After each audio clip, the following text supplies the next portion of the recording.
কংগ্ৰেছৰ নিৰ্বাচনী প্ৰচাৰত মই জড়িত হৈ আছোঁ আৰু যিয়ে বিচাৰি আছে মোক কংগ্ৰেছৰ প্ৰাৰ্থী যিয়ে বিচাৰি আছে মই তেনেকৈ নিৰ্বাচনী প্ৰচাৰত গৈ আছোঁ।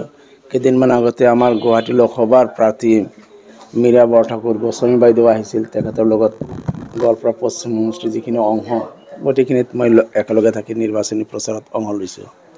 বাকী ধুবুৰী লোকসভাৰ প্ৰাৰ্থীগৰাকীয়ে তেখেতে দেখা গৈছে যে মোক তেখেতৰ নিৰ্বাচনী প্ৰচাৰত বিচৰা নাই, তেখেতৰ নিৰ্বাচনী কাৰ্যসূচী আদি তেখেতে মোক নজনায়ো বা তেখেতে যিসকলৰ পৰামৰ্শত গোৱালপাৰা জিলাত নিৰ্বাচনী চলাই আছে তেখেতসকলেও হয়তো মোক বিচৰা নাই নেকি।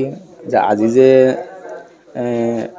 ইয়াতে মোৰ ঘৰৰ পদূলিতে যি সভা হৈ আছে মই গম পাইছোঁ, কিন্তু মোক কোনো ইনফৰমেশ্যন দিয়া নাই বা মোক মোৰ সমৰ্থকসকলে জনাইছে যে তাতে যিখিনি হোৰ্ডিংছ আদি লগোৱা হৈছে বা মিটিঙত বেনাৰ পোষ্টাৰ তাত মোৰ ফটো তাত নাই। গতিকে মই ভাবোঁ যে এইটো মোৰ কাৰণে এটা অপমান, যে মই বিধায়ক হিচাপে এইটো মই অপমান বোধ কৰোঁ। গতিকে যাৰ কাৰণে মই যিহেতু বিচৰাও নাই আৰু মোক প্ৰকাৰান্তৰে অপমান কৰি আছে, গতিকে তেনেকুৱা নিৰ্বাচনী প্ৰচাৰ সভাতো যোৱাৰ প্ৰশ্নই নাই। আপুনি নাযায়, কোনো সভাতে নাযায়? নাই, য'ত অপমান খাবলৈ কোনে যাব? আপোনাক নিমন্ত্ৰণ দিয়া নাই? না, মোক মাতাও নাই আৰু বৰঞ্চ এইটো ইনডাইৰেক্টলি অপমান কৰি আছে। যি গ্ৰুপে মোক অপমান কৰি আছে সেই গ্ৰুপৰ লগত মই লগ কেনেকৈ হওঁ? মানে দলৰ মজিয়াতে আপোনাক অপমান? দলৰ মজিয়াতে অপমান কৰি আছে। কিমান দিন সহ্য কৰিব এই অপমান? এই গোটেইখিনি কথা মই মোৰ নেতৃত্বক জনোৱা আছে যে আজি বুলি নহয়, যে ৰকিবুল হুছেইন ডাঙৰীয়া এটা দীৰ্ঘম্যাদী পৰিকল্পনা লৈ ধুবুৰী লোকসভাত আহিছে, যি পৰিকল্পনা মই আৰম্ভণিৰ পৰা বিৰোধ কৰি আহিছোঁ।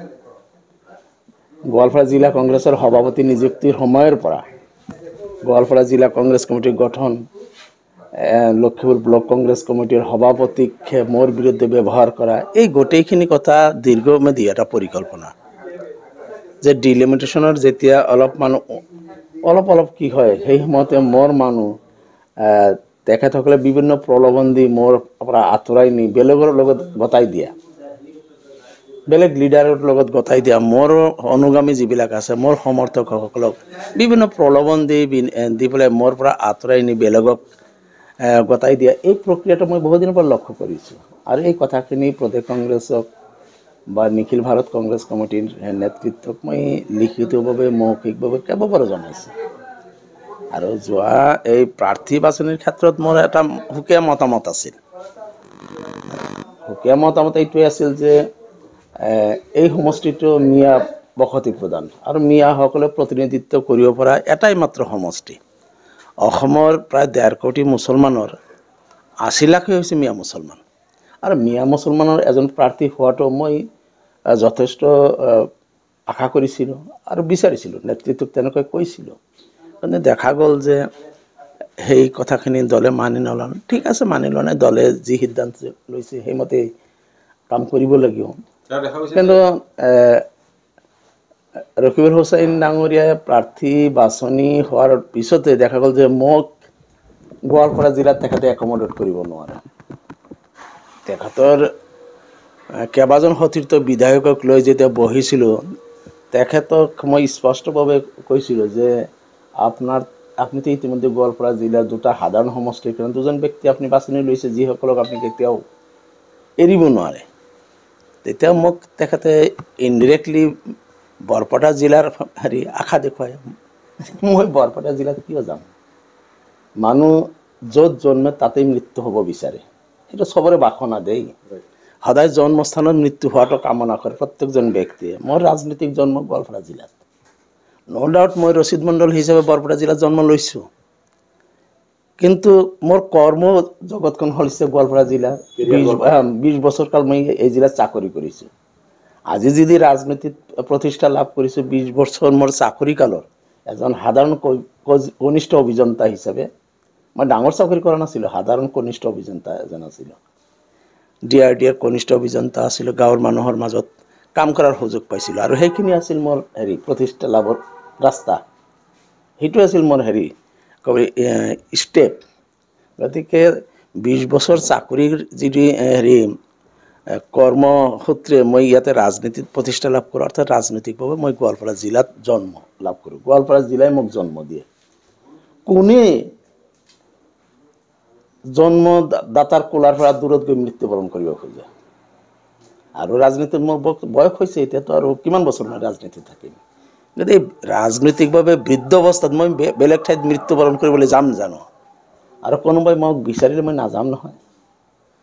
কোনোবাই বিচাৰিলে অৱশ্যে মোৰ প্ৰদেশ কংগ্ৰেছৰ সভাপতি হওক, নিখিল ভাৰত কংগ্ৰেছ কমিটিৰ সাধাৰণ সম্পাদক আদি কৰি তেখেতসকলে মোক বাৰ বাৰ এশ্বৰেঞ্চ দিছে যে আপুনি চিন্তা কৰিব নালাগে। কিন্তু দেখিছোঁ যে ৰকিবুল হুছেইন ডাঙৰীয়া 2011 চনতো শেখ শ্বাহ আলমক টিকট দিয়াৰ কাৰণে স্ক্ৰিনিং কমিটিত পাছ কৰাইছিল। কাৰণ ৰকিবুল হুছেইন ডাঙৰীয়াক মই চিনি পাবলৈ বাকী নাই। 2011 চনতো তেখেতে চেষ্টা কৰিছিল মোক বিৰত ৰখাৰ কাৰণে। 2016 চনতো তেখেতে আখতাৰ হুছেইন চহিল কনজাৰ্ভেশ্যনৰ নাম চাকৰি কৰা তেখেতক, তাৰপিছত শেখ শ্বাহ আলম চাহাবক টিকট দিয়াৰ কাৰণে লাষ্ট মুহূৰ্তলৈকে যুঁজিছিল। 2021 তেখেতে দেখা গৈছিল যে UDFক এৰি দিয়াৰ কাৰণে বহুত চেষ্টা কৰিছিল। গতিকে এই গোটেইখিনি কথা মই মোৰ লিডাৰশ্বিপক কোৱা আছে যে ৰকিবুল হুছেইন ডাঙৰীয়া মোৰ এণ্টায়াৰ ৰাজনৈতিক কালত তেখেতে মোক কিমানখিনি সহায় কৰিছে, সমৰ্থন কৰিছে, এই কথাখিনি মই লিডাৰশ্বিপক কৈছোঁ। আৰু এই কথাখিনি ৰকিবুল হুছেইন জানে যে তেখেত আমাৰ মুছলমান লিডাৰৰ মাজত, ৰাজনীতিকৰ মাজত আটাইতকৈ জ্যেষ্ঠ অভিজ্ঞতা সম্পন্ন, আটাইতকৈ ক্ষমতাশালী। অৱহেলা অপমান কোনো সহ্য নকৰে। আপুনি কিমান দিন সহ্য কৰিব? নাই, মই তেওঁলোকে অপমান কৰি আছে, পৰিণাম তেওঁলোকে ভুগিব। অপমান তেওঁলোকে কৰিছে, অৱহেলা তেওঁলোকে কৰি আছে, পৰিণাম তেওঁলোকে ভুগিব। কংগ্ৰেছৰ একো লছ নহয়, কিন্তু যিয়ে অপমান কৰে, অৱহেলা কৰে, তেওঁ পৰিণাম ভোগে। কংগ্ৰেছৰ একো নহয়। আপোনাক পশ্চিম সমষ্টিৰ 26 লোকে এটা নিৰ্দেশনা দিয়া আছিল APCCৰ। আজিও গোৱালপাৰা পশ্চিম সমষ্টিৰ 2026 চনৰ নিৰ্বাচন নোহোৱালৈকে মই তাৰ বিধায়ক, কোনো মোক বিধায়ক পদ খাৰেজ কৰিব নোৱাৰে। আৰু মোৰ বিধায়কৰ যি ক্ষমতা, কৰ্তৃত্ব দলীয় আৰু সাংবিধানিক, এটাও কৰ্তন কৰাৰ ক্ষমতা কাৰো নাই। কিন্তু খুদ মানে কংগ্ৰেছ কৰ্মীয়ে ৰকিবুল হুছেইনৰ বিৰুদ্ধে সামাজিক মাধ্যমত লিখি আছে, খুদ কংগ্ৰেছ কৰ্মীয়ে গোৱালপাৰাত। কেনেধৰণৰ আশা কৰিব পাৰি? মোৰ এইটো দৃষ্টিগোচৰ হোৱা নাই। ৰকিবুল হুছেইন যথেষ্ট জনপ্ৰিয় নেতা, তেখেত জিকিবই। আৰু তেখেতৰ লগত বিশেষকৈ আমাৰ গোৱালপাৰা জিলাত যথেষ্ট দেখা গৈছে পঞ্চায়ত সভাপতিসকলকো তেখেতে লৈ মিটিং কৰি আছে। গতিকে এটা পঞ্চায়ত সভাপতি মানে সেই পঞ্চায়তৰ গোটেই ভোটাৰখিনিত আহি গ'ল। এটা পঞ্চায়ত যোৱাকালি দেখা গৈছে খৰমুজা ব্লকৰ পঞ্চায়ত সভাপতিখিনিক, যিসকলে মোক যোৱা দিনবিলাকত দিন ৰাতি একাকাৰ কৰি মোক নিৰ্বাচনত সহায় কৰিছিল, তেওঁলোকে টকা পইচা তেওঁলোকে খৰচ কৰিছিল, মোৰ পইচা নাছিল দেই। এওঁলোকে টকা পইচা খৰচ কৰি মোৰ টিকটৰ কাৰণেও যুঁজিছিল, নিৰ্বাচনত জয়লাভ কৰাৰ কাৰণেও যুঁজিছিল। বগন সমবায় সমিতিৰ চেয়াৰমেনজন, তেওঁ মোৰ কাৰণে ইমান দিন কৰিছিল। কিন্তু এই গোটেইখিনি মানুহ ৰকিবুল হুছেইনে মাতি পেলাই তেওঁ ফলিয়া কৰি লৈছে। এই মুহূৰ্তত যদি আপোনাক ভোটদান কৰিব কোৱা হয়, আপুনি ৰকিবুল হুছেইনক ভোটটো দিব? মই কংগ্ৰেছক ভোট দিম। ৰকিবুল হুছেইনক বেয়া পোৱাৰ অৰ্থ এইটো নহয় যে মই কংগ্ৰেছক বেয়া পাওঁ। ৰকিবুল হুছেইনক দিব নেকি ভোটটো? কংগ্ৰেছক দিব নেকি? ৰকিবুল হুছেইনক দিব নেকি?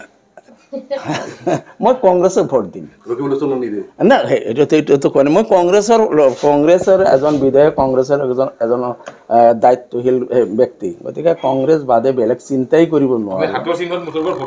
মই কংগ্ৰেছক ভোট দিম। ৰকিবুলৰতো কংগ্ৰেছ মানেতো ৰকিবুল হুছেইন নহয়। কংগ্ৰেছ মানে ৰকিবুল হুছেইন নহয়তো।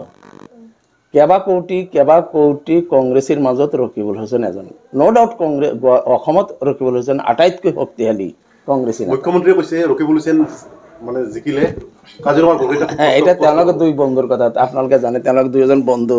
কোনে কাৰ কথা কেতিয়া কয় আৰু ৰাতি আকৌ টেলিফোনত কি কথা পাতে বুজা নাযায়। গতিকে তেওঁলোকৰ এই বন্ধুৰ মাজত আমি দূৰৰ পৰা মন্তব্য দিয়াটো ঠিক নহয়। কিন্তু এটা চৰ্চা হৈছে এই মুহূৰ্তত, কিন্তু আপুনি আজমলপন্থীৰ লগত খুব মানে ঘনিষ্ঠ হৈছে আপোনাৰ। কোনো ঘনিষ্ঠ হোৱা নাই। চাওক, ব্যক্তি আৰু দল দুটা বেলেগ বস্তু।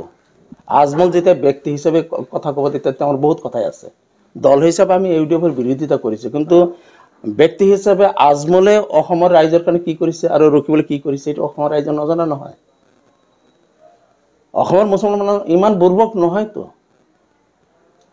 যে শিক্ষাৰ ক্ষেত্ৰতেই হওক, নাৰী শিক্ষাৰ ক্ষেত্ৰতে হওক মানুহে বিভিন্ন সময়ত বিভিন্ন বিপদত পৰিলে কোনজন মুছলমান মানুহে মুছলমানৰ কাষত থিয় দিয়ে এই কথাবিলাক মই নকলে হ'ব মই ক'ব খোজা নাই কোনে ভাল কোনে বেয়া কিন্তু ব্যক্তিগত অৱদান মই দল হিচাপে ইউটিউবৰ কট্টৰ বিৰোধী কিন্তু ব্যক্তি হিচাপে সবৰে বেলেগ আজি অসমৰ মুখ্যমন্ত্ৰী ডাঙৰীয়া ৰাজনীতিক হিচাপে যিমানবিলাক মুছলিম বিৰোধী মন্তব্য দিয়ে আকৌ ব্যক্তি হিচাপে চাবচোন